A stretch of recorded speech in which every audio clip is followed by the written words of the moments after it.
Vusimuzi Matlala will be remanded in custody at the Vusimuzi prison after failing to persuade the Alexandra Magistrates Court to release him on bail. The director of 4 companies allegedly orchestrated the foiled assassination attempt on his former partner, Tebogo Thobejane. The state also centralized 2 other cases against him for 2 separate shooting incidents.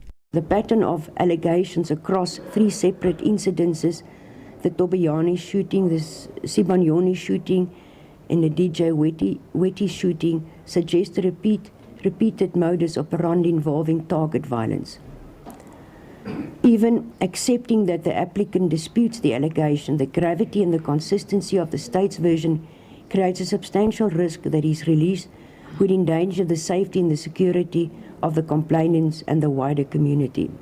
Matlala's Home Affairs records show that he is still outside South Africa despite being in prison. The state argued that his Eswatini identity card, in which he calls himself Vusimuzi Matlala, further proves that he would evade trial. Having evaluated the evidence, the court finds the applicant has failed to demonstrate that he does not pose a flight risk.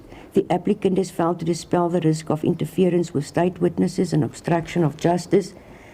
The nature and seriousness of the offences demonstrate a clear danger to the safety of the community. The state's case viewed at this stage cannot be described as weak. The father of 9 is not a first-time offender and has a previous conviction for housebreaking. Police are not ruling out further investigations against him. We cannot rule out the possibility that at a later stage we will then go back and investigate why do we have more than 13 cases withdrawn against Kat Matlala. We will go back to ask ourselves why was he not found guilty in some of these cases. I mean, you're talking about a 2006 cash and transit heist that he was found not guilty on. Thobejane has allegedly been receiving threats to withdraw the attempted murder case. We'll also do our best to ensure that our witnesses are protected because we have raised concerns about the safety of our witnesses as well in court. The interference, the likelihood that the accused, if he was released on bail, would have interfered with our witnesses. So as the interest of justice dictates, he must remain in custody until he's dealt with in accordance with the law.